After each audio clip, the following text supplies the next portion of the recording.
Well, hello and welcome to another episode of the Middle Country Public Library Podcast. I'm Sal DiVincenzo here in the studio with my fabulous colleagues, Sara Fade. Hello. Nicole Rambo. Hello. We took a quick break and now we're back. Yeah. If you are watching every week, we greatly appreciate that. And you know what? If you like what you see, hit the like button, hit subscribe, join the channel and join us every week as we talk about all the wonderful things that we have to offer here at Middle Country and pop culture and movies and music and all that good stuff. So we appreciate you coming down. This is our last episode of the year, actually, because the way the calendar lines up, Thursday is the day after New Year's. Right. So this is our last episode. It was Thursday the 1st? Thursday is the 2nd, actually. Oh. So next week we'll be off on Wednesday. Next week is 2025 already. But this week, we are going to talk about what we enjoyed the best, our favorites of 2024. Oh. And before we do, I just want to go back and just mention that for me, I did not do any of the things that I wanted to do that I was looking forward to in 2025. In 2024. So I don't know if I'm going to even get to this in 2025. But I will say a lot of the things that Sara and Nicole were looking forward to in 2024, you said that you did do, and maybe they will be on their favorite list. We will see right now. So who would like to go first and talk about their favorite things of 2024 as we wrap up the year? I'll go first. Yeah. Okay, Sara, what you got? Okay, so this actually just happened not that long ago. Right. Silo Season 2 came out on Apple TV, and I really liked Silo Season 1, but it was like a good break between the first and second season. So the second season just started. It's Rebecca Ferguson and Steve Zahn is in it now. She was excellent. So, and they also just announced they're renewed for seasons 3 and 4. It's going to end after season 4. You can only see it on Apple TV, and they don't ever release stuff until years later, unfortunately. So to sum up very briefly, this is what they gave. Men and women live in a giant silo underground with several regulations which they believe are in place to protect them from the toxic and ruined world on the surface. So basically, if you do something wrong in this world that they have, you have to go out and clean on the surface, the cameras, and basically people clean and then die. Because it's toxic, goodness. And that's why they all live in this underground silo. And then what happens if you don't die? What is out there? Yeah. So they explore that kind of. Oh, that's interesting. Yeah, so I love those.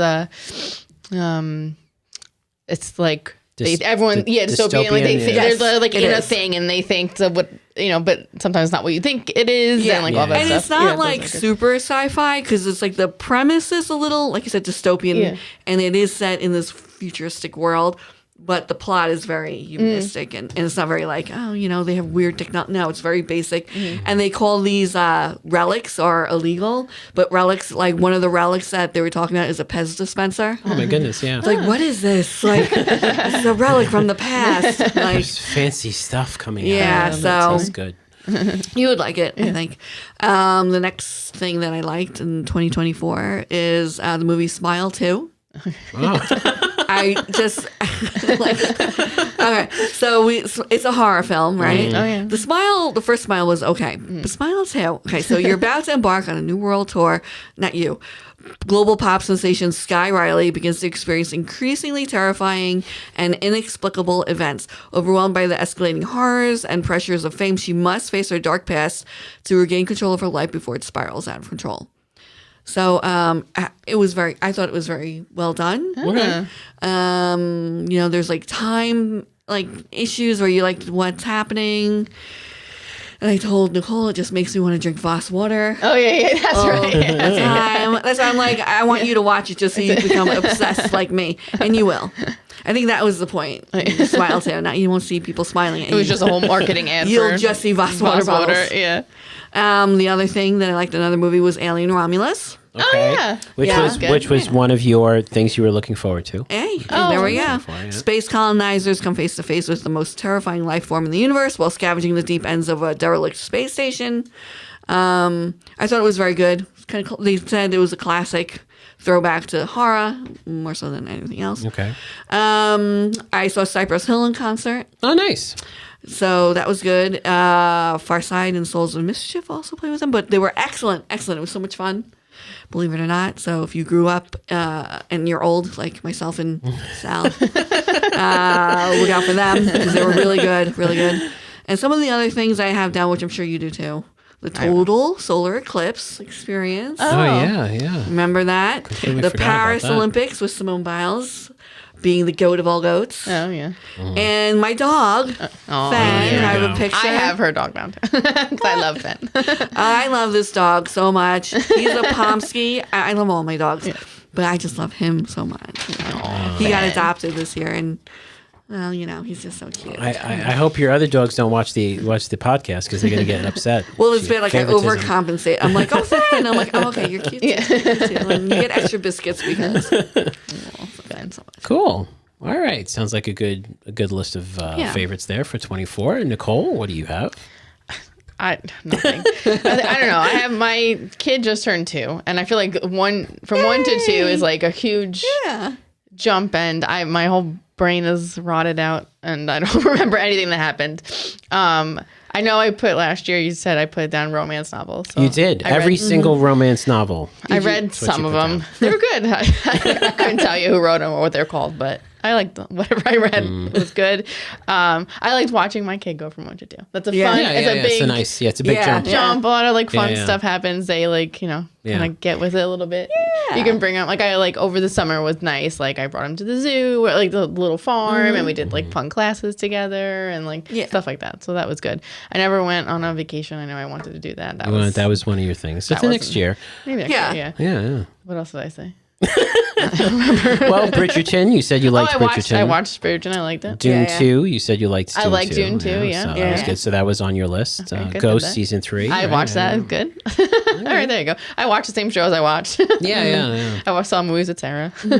Yeah. Cool. And then actually I did I bought Masterclass, the Masterclass. Oh yeah. And I started doing the cooking classes with Chef Tom Keller. And how many classes are in Masterclass? So many, like over 200. Yeah, there's a lot. And then so those are my favorite that I started doing, and like I still watch them just to relax. I like watching him cook. Yeah. Like I don't really care. Like some of the things I've tried, and I like doing them. They're fun, and I feel like a fancy chef. But I just sit there and watch him do it. Just and The Bear, which is another show that I watched, I liked. In this third season that came out in 2024, a lot of real chefs were in it this time, and he was one of them. And I think it was the last episode where the Carmi, the main character, is like thinking back on all of the chefs that he had, and so teach him. And so this one scene is with him, and this was before I bought the masterclass. And it was you could tell this guy was an actor. He was a real chef. Like I don't know who he was, but you could just obviously tell he wasn't an actor. And he was like guiding him through how to like make a turkey, like a little chicken turkey, like to tie the thing and take the bones out or whatever. And he was like so calm, and it was like so nice. And I was like, oh, how lovely. And then cut to a couple months later, I buy this masterclass for a different reason, and then. But I'm going through the other ones, and I see this guy, so I click on it, and he starts talking. I'm like, oh, I know that calm voice. I was like, that's the guy from the show. It turns out he's like the most decorated American chef of all time. Wow. He's the only American chef to like have like French awards. Wow. Yeah, like he's the chef of chefs. So it was just funny how like, oh, I remember this calming voice. So yeah, so I just watch him cook sometimes. That was a highlight of my 2024. Top Chef? No. Oh, is it good? Is it good? Yeah. Yeah. They have so many famous okay. chefs on. I'm sure he was on probably at one point. Yeah. Maybe I'll start. But yeah, I just like watching. I even did this with like sewing because I like to sew a little bit like myself. But I like watching videos or like watching people do like what they're very, very good at. I think that's like very interesting. Even if I have no desire to do it myself, I just like watching experts in their field. I'm like, how lovely. I do. I like that. Especially when it's like a hand skill. You know what I mean? Yeah. Like when I don't like just people talking about things. Like, yeah, whatever. But like when they're sewing, like when they're making clothes, or when they're cooking, or like woodworking. Sometimes they like make this. I'm like, oh, people make it look so easy. Yeah. And then when you do it, you're like, what the? Oh my god. Yeah, I know. Yeah. So I just like watching it. I think it's nice. Yeah. Anyway, that's what I was doing in 2024. That's like Monty Don. What's that? Oh, you would love him because he's like he's English. And can you tell my his name? Monty Don. And he does gardening shows, but he has a very relaxing British accent, and it's like gardening with Monty Don, and he's like, this season we're gonna, and then you're just like, this is so good, and he gardens, and you would just Google it. Yeah, I will. Yeah, you'll love it. You'll love it. Cool. Yeah. There you go. Right. Great. Thanks, Nicole. You're welcome. We went to Podfest this year. Oh, yes. At the beginning of the year. It feels so far away. I mean, it's about a year ago, but and I got to speak and I enjoyed it. Yeah. It was very stressful to be completely honest with you, considering that I had to do a presentation about the library's podcast in 5 minutes. So it was very quick. But the experience was a good one, and I think we had a few people come up to me at afterwards, and I think came up to you that said, "Oh, that's pretty neat that you do what you do for your patrons and whatnot." So that was one of my favorite things. I don't watch that much television anymore, traditional television. I did very much enjoy this year's Only Murders in the Building. It's always something I'm looking forward to. Did you like it? Because some people hated it. I didn't hate it. Yeah. I didn't think it was as good as the. I didn't. Did you? Yeah, I didn't think it was. It? Did you hate it? No, I didn't think it was as good as the other other seasons. But it was different. But I still enjoyed it. Yeah. And I'll talk about it next week. But I am looking forward to what the next season. There is a next season. There is, yeah. I think it's one of Hulu's probably. I mean, they have like tons of Emmy awards and not Emmy awards. I mean nominations and. I will say I was watching it and Martin Short. I love him.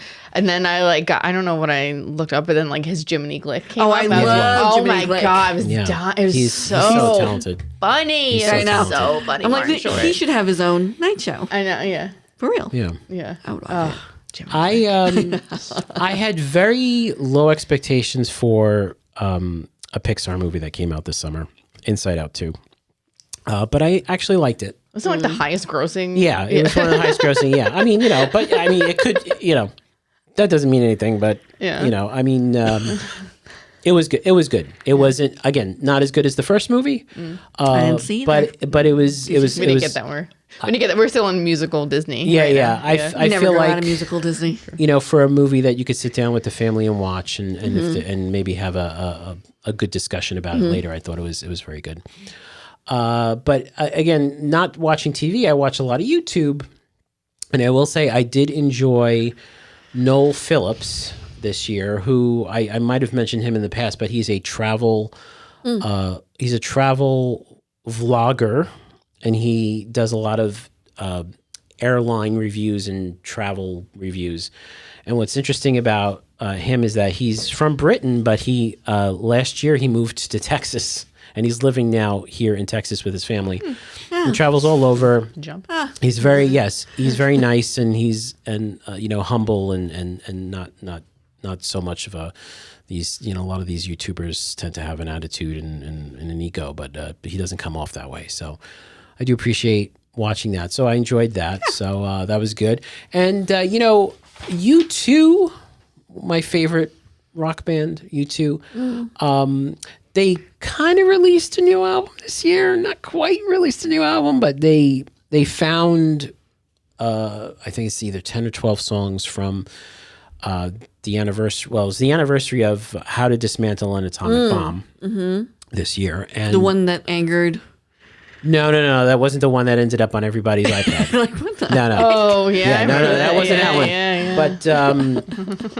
But anyway, they found these songs that were kind of like not even B-sides. They were just like, I don't want to say throwaway, but songs that they didn't put on the album. It's about 10 of them.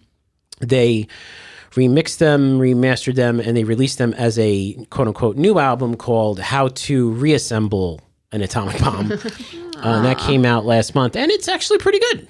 It's actually pretty good because it's older U2, so their newer stuff is not so. But this older U2, and there's actually a song on there that it's a song called Happiness, which ended up being used in Spider-Man Turn Off the Dark, which was that failed Spider-Man Broadway show that they did. Yeah. Where everybody got hurt. Yeah. Everybody, it was like people were like dying, and breaking their backs and being paralyzed.